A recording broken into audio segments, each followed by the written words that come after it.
Bismillah wassalatu wassalamu ala Rasulillah wa ala alihi wa sahbihi wa mawalah, amma ba'du. Terima kasih tuan-tuan. Assalamualaikum warahmatullahi wabarakatuh. Pagi yang baik untuk semua. Alhamdulillah, summa alhamdulillah. Tuan-tuan, hari ini kita berkumpul 30 hari bulan 1.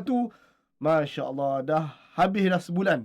Dah habis dah sebulan tahun baru bercakap tentang tema tema mengisi rumah tangga.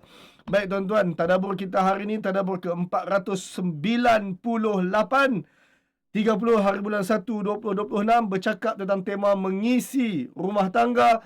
Jom kita recall apa kita bincang sebelum ini tentang tema mengisi rumah tangga. Pertama, rumah tangga bahagia diisi cinta dan belas kasihan. Yang kedua, ramuan rumah tangga adalah suami kena berfungsi, isteri kena salihah. Yang ketiga, bermewah bersama dalam rumah tangga, bersusah pun bersama dalam rumah tangga. Yang keempat, berterus terang tentang aspirasi hidup dalam rumah tangga. Yang kelima, saling memenuhi rumah tangga dengan nikmat-nikmat dunia. Yang keenam, mengisi rumah tangga dengan menjaga hak Allah dan menjaga hak pasangan.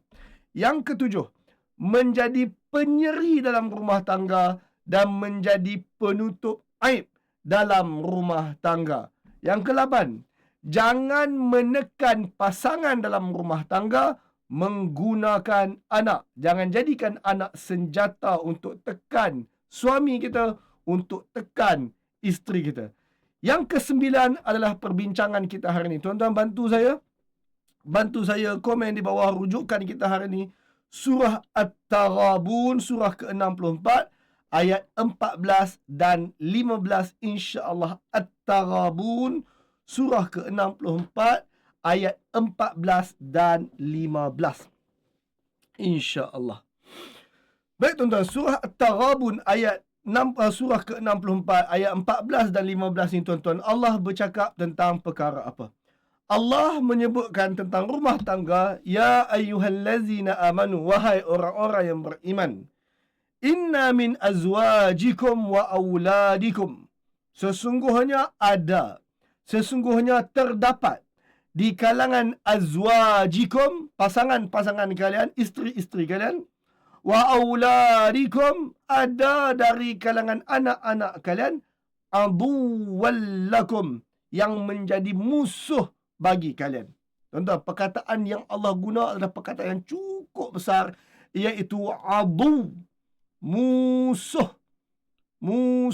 Perkataan yang sangat kasar ke apa nak sebut, sangat besar lah. Allah memanggil ada isteri-isteri kita dan ada anak-anak kita, mereka tu musuh kita, menjadi musuh. Aduwallakum. Okey, Allah tak sebut likum, Allah sebut lakum, menjadi musuh buat kalian. Maksudnya begini tuan-tuan, dia duduk sebelah kita, kita tak anggap musuh.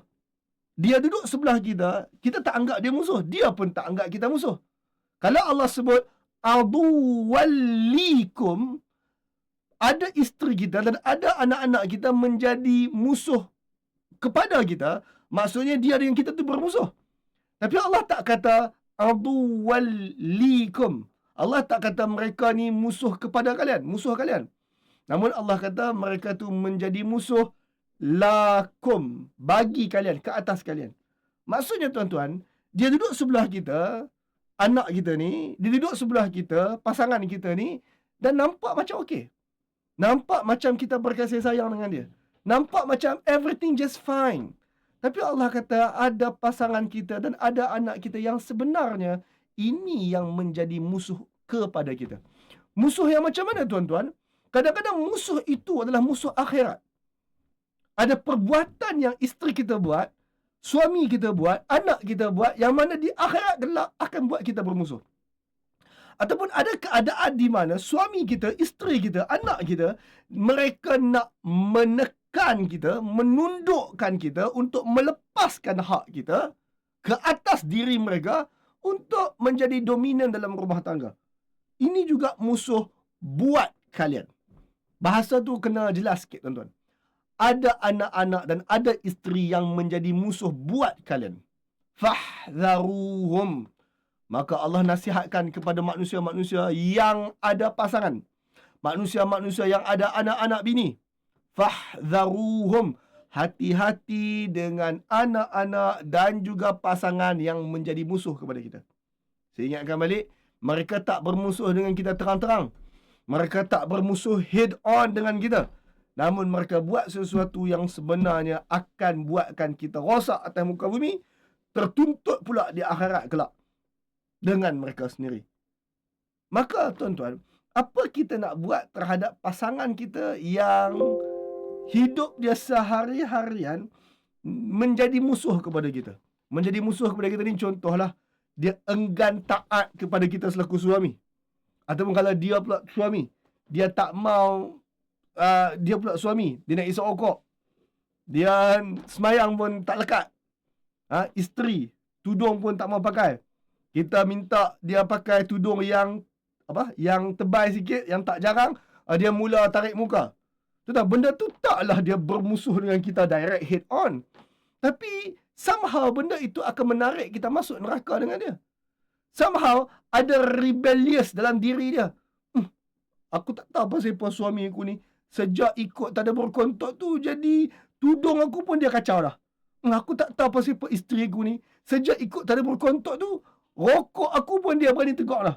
Tuan-tuan, dia mula menjadi musuh kepada kita. So Allah sebut di sini, kalaulah ada pasangan kita yang kerja buat dia sehari-harian kita tak selesa. Kerja buat dia sehari-harian mula melanggar batas.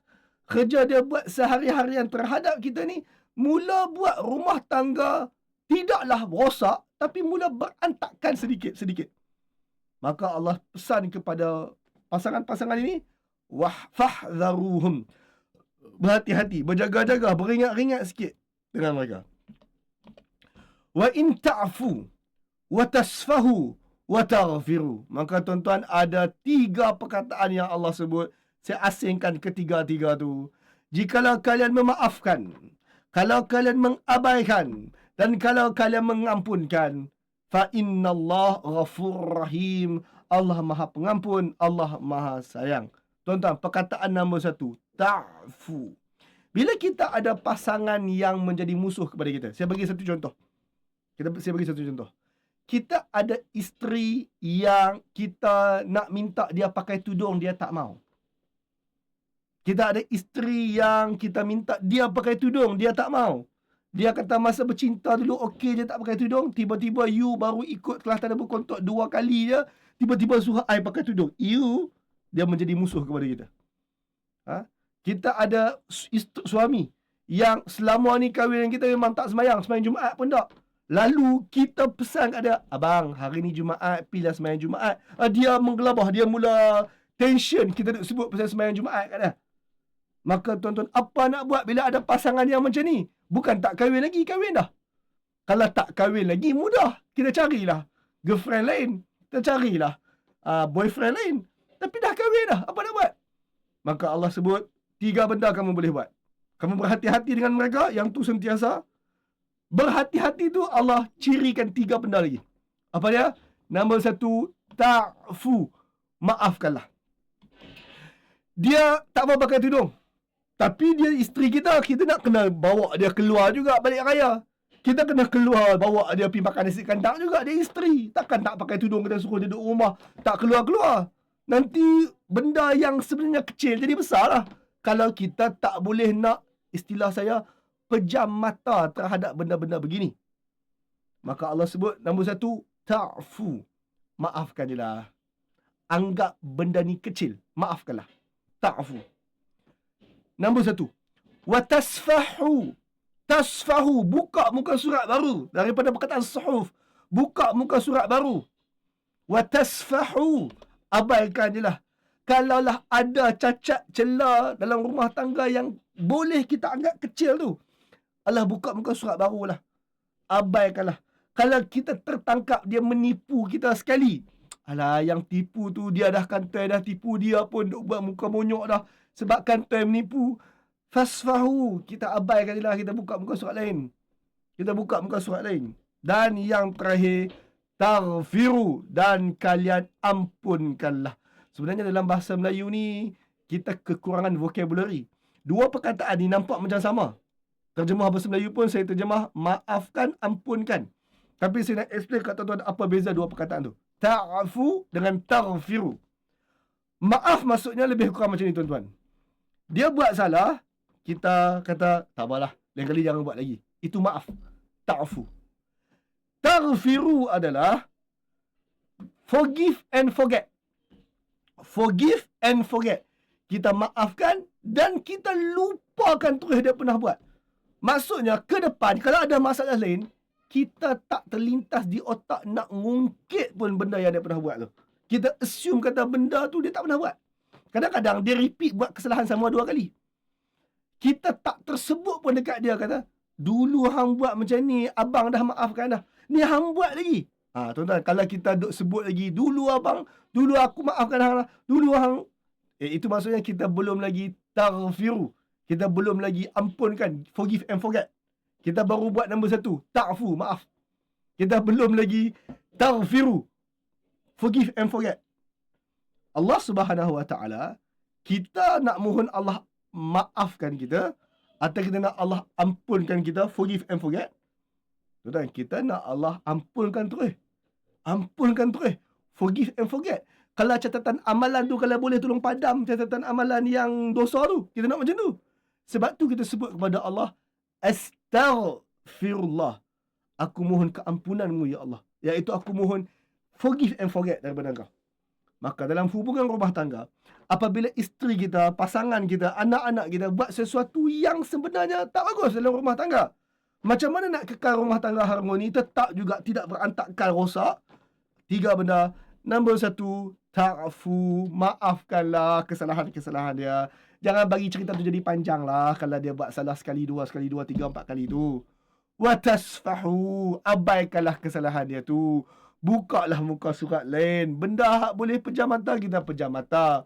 Benda yang kita sekadar tegur, cakap mulut saja, tegur mulut sahaja. Tak perlu semua benda nak monyok. Tak perlu semua benda nak merajuk seminggu. Tak perlu.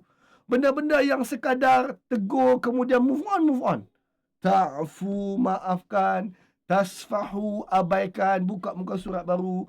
Wa taghfiru, dan ampunkan. Forgive and forget. Tak perlu ngungkit anytime ke depan. Kalau berlaku lagi pun tak payah sebut kat dia. Kata, ini kali keempat dah awak buat. Jangan sebut dah benda-benda macam tu. Taghfiru. Fa inna Allah ghafur rahim. Allah maha ampun. Allah maha sayang. Innama amwalukum wa auladukum fitnah. Harta-harta kalian, anak-anak kalian, semua ni fitnah. Semua ni bahan-bahan ujian kepada kita. Antara ujian pasangan dan anak-anak kepada kita adalah, adakah kita berkasih sayang dalam rumah tangga ataupun bermusuh dalam rumah tangga. Dan apabila ada ciri-ciri musuh dalam rumah tangga, bagaimana kita tukar permusuhan dalam rumah tangga menjadi kasih sayang. Maka ini skill-skill rumah tangga yang tak ada teori boleh diberikan. Benda ni tuan-tuan kena lalui dan membina skill, memupuk kasih sayang daripada permusuhan dalam rumah tangga. Memaafkan, mengabaikan, mengampunkan pasangan dan anak-anak kita dalam rumah tangga. Ini skill yang kita develop sikit demi sikit, hari demi hari sepanjang kita hidup sebagai suami dan isteri, sepanjang kita hidup sebagai bapa dan juga ibu. Innama amwalukum fitnah, wallah indahu ajrun azim. Harta-harta kalian, anak-anak kalian ni fitnah, ujian besar kepada kalian, bahan ujian kepada kalian. Allah di sisinya ada ganjaran yang besar, ganjaran yang agung. Allahu a'lam.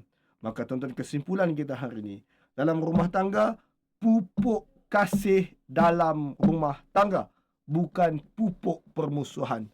Pupuk kasih dalam rumah tangga, bukan bermusuh. Komen di bawah. Pupuk kasih dalam rumah tangga, bukan bermusuh. Jangan layan anak kita dan isteri kita yang buat salah macam musuh. Jangan layan anak kita dan suami kita yang buat salah macam musuh. Mereka buat salah kepada Allah, mereka buat salah kepada kita, jangan layan mereka macam musuh. Pupuk kasih dalam rumah tangga, bukan bermusuh. Komen di bawah, pupuk kasih dalam rumah tangga, bukan bermusuh.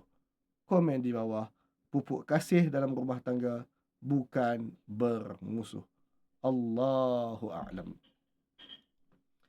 Terima kasih tuan-tuan. Hari ini 30 hari bulan 1, hari Jumaat. Jumpa saya malam ini untuk bahagian ke-13. Kita akan bicara tentang Musa menyembah Allah tanpa imej. Bahagian pertama malam ini insya-Allah. Dan tuan-tuan, setelah lama kita berehat kelas hari Ahad, maka jumpa saya Ahad minggu ini. Esok lusa adalah jumpa saya Ahad yang akan datang ini. Kita akan mulakan semula siri syahadah. Kita mulakan Q&A Al-Quran. Yang ke-27 kita akan bincang pada minggu hadapan insya-Allah. Kita akan hidupkan semula kelas Ahad kita sebagai persediaan Ramadan kita. Nanti dalam Ramadan pun kita ada pengisian-pengisian Ramadan insya-Allah secara percuma. Semoga-moga ada kebaikan untuk tuan-tuan dan ada kebaikan untuk saya tuan-tuan. Program ini percuma. Siapa nak infak ke nombor akaun yang tertera. Pupuk kasih dalam rumah tangga, bukan bermusuh. Allahu a'lam.